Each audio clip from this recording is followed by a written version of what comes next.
இயேசு கிறிஸ்துவை தன் சொந்த இரட்சகராக ஏற்றுக்கொண்டதை அறிந்த இவரின் நண்பர்கள் 6 பேர் சேர்ந்து இவரை கொடூரமாக இரக்கமற்ற முறையில் அடித்தார்கள். அதிலும் ஓங்கி ஒரு குச்சியை வைத்து அடித்தது நிமித்தமாக ஒற்றை கண் பார்வையை இழந்தார். வேல்ஸ் நாட்டின் ஜான் பனியன் என்று அழைக்கப்படக்கூடிய இவர் யார்? வாருங்கள், இந்த வார கூடார வாசல் தொடரில் என்னோடு இணைந்து பயிலுங்கள். கர்த்தர் உங்களை ஆசீர்வதிப்பாராக. ஆமென்.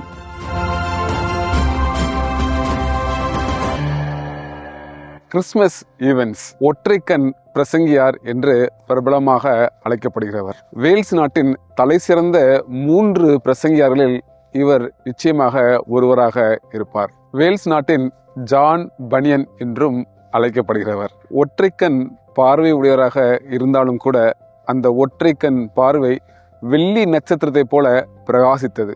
25 டிசம்பர் 1766 ஆண்டு பிறந்தார். கிறிஸ்துமஸ் தினத்திலிருந்து பிறந்ததினால் அவருக்கு கிறிஸ்துமஸ் ஈவென்ட்ஸ் என்று பெற்றோர்கள் பெயரிட்டார்கள். தகப்பனின் பெயர் சாமுவேல் ஈவென்ட்ஸ், தாயாரின் பெயர் ஜோவானா ஈவென்ட்ஸ். இவருடைய தாயார் பக்தி உள்ள ஸ்திரீயாக இருந்தார்கள். சிறுவயதில் கிறிஸ்துமஸ் ஈவென்ட்ஸுக்கு எல்லாவற்றிலும் பரத்தை குறித்த சிந்தையை ஊட்டி வளர்த்தார்கள். கிறிஸ்துமஸ் ஈவென்ட்ஸ் உடைய தகப்பனார் ஷூ செய்கிற தொழிலை செய்து வந்தார். 9 வயது சிறுவனாக இருந்தபொழுது தகப்பனார் மரித்தார்கள். குடும்பத்தில் வறுமை. அப்பொழுது இவர் குடும்பத்தின் சொந்தக்காரராகிய ஜேம்ஸ் அவர்கள் ஈவான்ஸுக்கு உண்பதற்கு உணவும் தங்குவதற்கு இடம் தருகிறேன் என்று சொல்லி இவரை வளர்த்து வந்தார்கள். ஜேம்ஸ் ஒரு கொடிய நபர், இரக்கமற்ற நபர். தன்னுடைய தோட்டத்தில் அநேக வேலைகளை வாங்கி மிகவும் கஷ்டப்படுத்தினார். 17 வயது ஆகும் போதும் கூட படிக்கவும் எழுதவும் தெரியாத நபராக கிறிஸ்துமஸ் ஈவென்ட்ஸ் இருந்தார். ஆனால் தேவன் ஒரு திட்டத்தை கிறிஸ்துமஸ் ஈவென்ட்ஸுக்கு வைத்திருந்தார். கஷ்டங்கள் இருந்தாலும் கூட அவர் வாழ்ந்த இடத்திலே ஒரு ஜெப கூட்டம் நடப்பதை கேட்டறிந்தார். போதகர் டேவிஸ் அவர்கள் நடத்தி வந்த இந்த கூட்டத்திலே கலந்து கொள்வதற்கு பெரிய வாய்ப்பு கிடைத்தது. புதிய வாழ்வு இவருடைய வாழ்க்கையிலே பிறக்க ஆரம்பித்தது. படிக்கவும் எழுதவும் தெரியாத இவர் சோர்ந்து போகாமல் அருகில் உள்ள ஜனங்களிடத்துல பரிசுத்த வேதாகமத்தையும் இந்த பில்கிரிம்ஸ் ப்ராக்ரஸ் மோட்ச பிரயாணம் என்கிற புத்தகத்தையும் பெற்றுக்கொண்டு அருகில் உள்ள வயல்வெளிகளில் படித்து வந்தார். தன் நண்பர்களோடு சேர்ந்து இந்த புத்தகங்களை வாசிக்க ஆரம்பித்தார். பின்னாட்களில் அவருடைய வாழ்க்கையின் சாட்சி சொல்கிறது. எபிரேய மொழி, கிரேக்க மொழி, லத்தீன் மொழி ஆகிய 3 மொழிகளையும் சேர்த்து படிப்பதற்கு தேர்ச்சி பெற்றவராக காணப்பட்டார். ஒரே மாத கால அவகாசத்தில் படிக்கவும் எழுதவும் கற்றுக்கொண்டார். இவருடைய வாழ்க்கையில் சுமார் 4 முறை மரணத்தின் விளிம்பை சந்தித்ததாக சொல்லப்படுகிறது. முதலாம் அனுபவம், ஒரு கெட்ட நண்பர்களின் கூட்டம் இவரை சேர்ந்து அடித்து உதைத்தது. ஆனால் தேவன் கிருபையாக இவரை காப்பாற்றினார். 2ஆம் அனுபவம், ஒரு சமயம் ஒரு மரத்தின் உச்சியிலிருந்து திறந்த கத்தியோடு மேலிருந்து கீழே விழுந்தார். அப்பொழுதும் தேவன் அவரை காப்பாற்றினார். 3ஆம் தருணம், ஒரு சமயம் குதிரையின் மேல் ஏறி ஓட்டி சென்ற பொழுது அந்த குதிரை ஒரு குறுகிய பாதையில் ஓடியது. அப்பொழுதும் தேவன் அவரை காப்பாற்றினார். 4ஆம் சம்பவம், தன்னுடைய நெருங்கிய நண்பர்கள் எதிரிகளாக மாறி இரக்கமற்ற முறையிலே அவரை அடித்தார்கள். அப்பொழுது ஒரு கண் பார்வை இழந்தார்.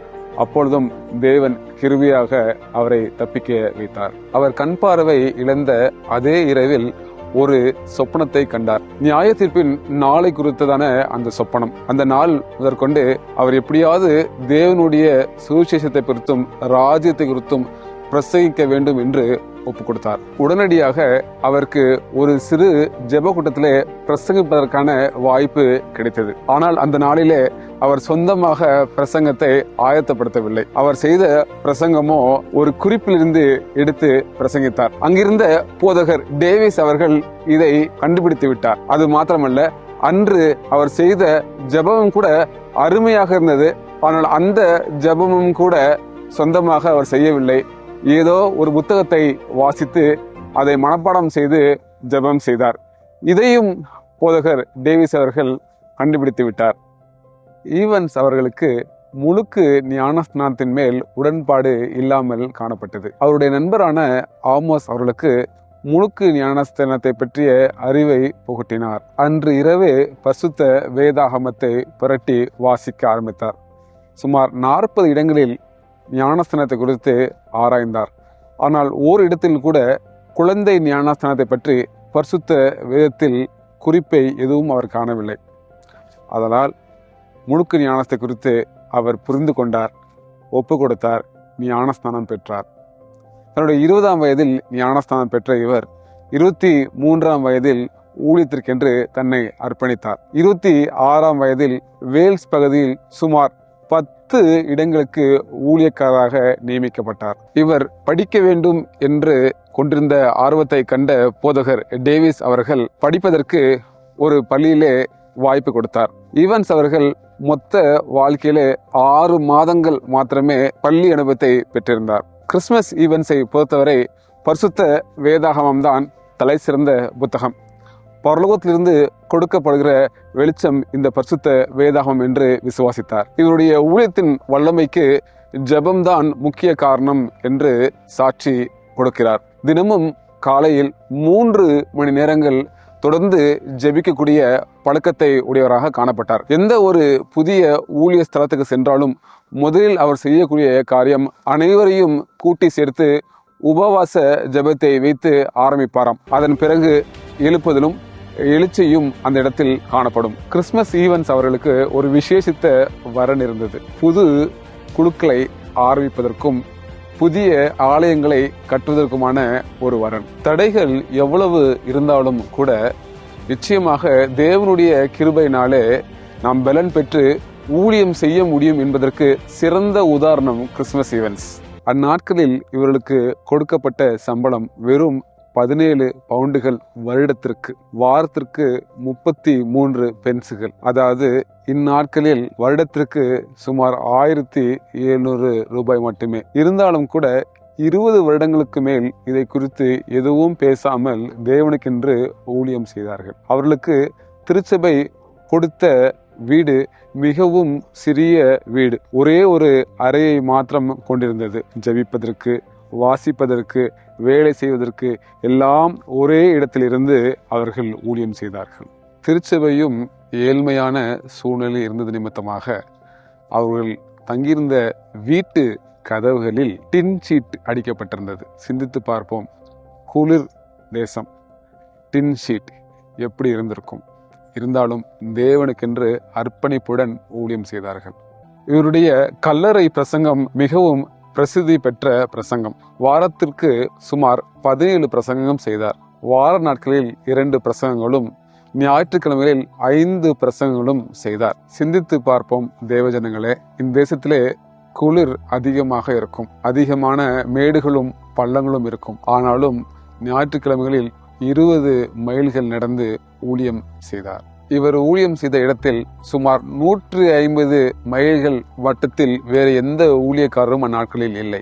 ஆத்ம பாரத்தோடு ஜெபிக்கக்கூடிய நபராக இவர் காணப்பட்டார். ஒரு சமயம் ஒரே ஜெப குறிப்பிற்கு 13 முறை தொடர்ந்து ஜெபித்தார். இதை கண்ட உடன் ஊழியக்காரர் மிகவும் கோபப்பட்டார். ஏன் ஒரே ஜெப குறிப்பை குறித்து மறுபடியும் ஜெபிக்கிறீர்கள் என்று சொல்லி. ஆனால் அந்த நாளின் முடிவிலே அந்த ஜெப கூடுகையிலே 13 பாவிகள் மனம் திரும்பினார்கள். அப்பொழுது அந்த தேவ மனுஷனுக்கு புரிந்தது ஜெபத்தின் வல்லமையை குறித்து. இவருடைய பிரசங்கத்தை கேட்ட தேவ ஜனங்கள் பிரசங்கத்தின் முடிவிலே ஆனந்த சத்தமிட்டனர். இதன் காரணமாக இஜனங்களுக்கு ஒரு பெயர் சூடப்பட்டது, வேல்ஸ் ஜம்பர்ஸ் என்று சொன்னார்கள். 1794ஆம் ஆண்டு வேல்ஸ் பகுதியிலே ஒரு திரள் கூட்டம் ஆயத்தப்படுத்தப்பட்டிருந்தது. ஆனால் பிரசங்கியார் அங்கே வரவில்லை. என்ன செய்வது? தேவஜனங்கள் எல்லோரும் சேர்ந்து அருகில் உள்ள ஒவ்வொரு ஊழியக்காரத்திலே அணுகி பார்த்தார்கள். ஒருவரும் இதற்கு ஒப்பு கொடுத்து வரவில்லை. ஆனால் ஒரு மனிதர் மாத்திரம் இதற்கு ஒப்பு கொடுத்தார். அவர்தான் கிறிஸ்துமஸ் ஈவென்ட்ஸ். ஆனால் ஜனங்கள் இவரை பார்த்தவுடன் பெரிய அபிப்பிராயம் ஒன்றும் பெறவில்லை. ஏனென்றால் ஒற்றை கண் உடையவர், உயர்ந்த மனிதர், எளிமையான உடைகள். ஆனாலும் கூட இவர் பிரசங்கிக்க ஆரம்பித்த உடனே தேவ ஜனங்கள் எல்லோரும் அவரை பார்த்து வியப்புடன் பார்த்தார்கள். கொலோசியர் 1ஆம் அதிகாரம் 21ஆம் வசனத்திலிருந்து ஒப்புரவாகுதலின் பிரசங்கத்தை அவர் செய்தார். அந்த நாளிலே அவர் பிரசங்கம் செய்து முடியும் பொழுது தேவ ஜனங்கள் எல்லோரும் ஆங்காங்கே மகிமை மகிமை மகிமை என்று சொல்லி தேவனை மகிமைப்படுத்தினர். அது மாத்திரமல்ல, பாக்கியம் பாக்கியம் பாக்கியம் என்று சொல்லியும் தேவனை மகிமைப்படுத்தினர். எப்படிப்பட்ட ஊழியம், எப்படிப்பட்ட ஒரு அர்ப்பணிப்பு! அவர் சொன்ன அறிக்கை, என்னுடைய 53 வருட ஊழியத்தில் நான் ஒரு நாள் கூட இயேசுவின் இரத்தம் பாத்திரத்தில் இல்லாமல் நான் ஊழியம் செய்தது இல்லை என்று சொன்னார். மற்றும் ஒரு அறிக்கை, இயேசு கிறிஸ்து இல்லாமல் நான் சிதைக்கப்பட்டவன், நான் ஒன்றும் இல்லை. ஆனால் கிறிஸ்து இயேசுக்குள்ளாக பரலோகமும் சமாதானமும் ரட்சிப்பும் என்று சொன்னார். 1826ஆம் ஆண்டு இவன்ஸ் அவர்களுக்கு 60 வயதானது. ஒரு சிறு கிராமத்தில் 2 வருடங்கள் ஊழியம் செய்தார். 150 புதிய ஆத்துமாக்களை சபைக்குள்ளாக சேர்த்தார். மற்றும் ஒரு இடத்தில் லவோதிக்கியா நிலையில் இருந்த சபை விசுவாசிகள் மனம் மாறினார்கள். அவர் ஊழியம் செய்த நாட்களில் 600 புதிய ஆத்துமாக்கள் சபைக்குள் வந்தார்கள். புதிய ஆலயங்களை கட்டுவது நிமித்தமாக திருச்சபைகள் கடன்களில் இருந்தது. அதற்கு நிதி தேவை இருக்கும்போதெல்லாம் கிறிஸ்மஸ் ஈவன்ஸ் அவர்கள் சுற்றுப்பயணம் மேற்கொண்டு நிதி திரட்டி வந்தார். அப்படிப்பட்ட ஒரு நிதி திரட்டுவதற்காக சென்ற பிரயாணம்தான் அவருடைய கடைசி ஊழிய பிரயாணமாக இருந்தது. 1838ஆம் ஆண்டு ஸ்வான்சிக்கு ஊழியத்திற்காக சென்றிருந்தார். அப்பொழுது அவர் அதிக ஊழியங்கள் செய்தார், பிரசங்கங்கள் செய்தார். அனுதினமும் 2 பிரசங்கங்களாவது செய்தார். அப்படிப்பட்ட ஒரு பிரசங்கத்தின் பொழுது இதுதான் என்னுடைய கடைசி பிரசங்கம் என்று சொல்லியே அவர் மேடைக்கு சென்றார். அதே போலதான் அந்த பிரசங்கம்தான் கடைசி பிரசங்கமாக இருந்தது. தேவனுக்கு பிரியமான பிள்ளைகளே, எப்படிப்பட்ட ஒரு ஊழியம், எப்படிப்பட்ட ஒரு அர்ப்பணிப்பு! பலவீனங்கள் இருந்தது, சுகவீனங்கள் இருந்தது, ஏழ்மை இருந்தது. ஆனால் இதன் மத்தியிலும் தேவனுக்காக, தேவனுடைய நாமம் மகிமைக்காக அவர் ஊழியம் செய்தார். அவர் செய்த கடைசி பிரசங்கம் கூட ஆத்துமாக்களை தேவனுடைய ராஜ்யத்திற்காக திருப்பியது. அப்படிப்பட்ட ஆசீர்வாதம் நமக்கும் தேவன் தர வல்லவராக இருக்கிறார். என்னோடு சேர்ந்து இணைந்து ஜெபிப்பீர்களா? கண்களை மூடி நாம் ஜெபம் செய்வோம். எங்களை அளவுக்கு அதிகமாய் நேசிக்கிற ஜீவனுள்ள தேவனே, கிறிஸ்மஸ் ஈவன்ஸ் அவருடைய வாழ்க்கையில நாங்கள் கற்றுக்கொள்கிறோம் ஊழியத்தின் அர்ப்பணிப்பை பற்றி. கிறிஸ்து இயேசுவானவர் எங்களுடைய வாழ்க்கையில் இருந்தால் நிச்சயம் அது பெரிய ஒரு ஆனந்தத்தையும் நித்தியத்தையும் கொடுக்கும் என்பதை குறித்து. அப்படியாக இந்த செய்திக்கு ஒப்பு கொடுத்தவர்களாக எங்களுடைய வாழ்க்கையிலும் ஊழியம் மூச்சாகட்டும், எங்களுடைய வாழ்க்கையாகட்டும். நித்தியத்திற்கென்று எங்களை ஆயத்தப்படுத்துங்கள். குமாரனாக இயேசு கிறிஸ்துவின் திருவருகையிலே நாங்களும் பரலோகத்துக்கு வர கிருபை தர வேண்டும் என்று கண்மணியும் மீட்பராக இருக்கிற இயேசுவின் நாமத்தில் ஜெபிக்கும் ஜீவனுள்ள பரம்பிதாவே, ஆமேன். கர்த்தர் உங்களை ஆசீர்வதிப்பாராக. மாரநாதா. ஆமேன்.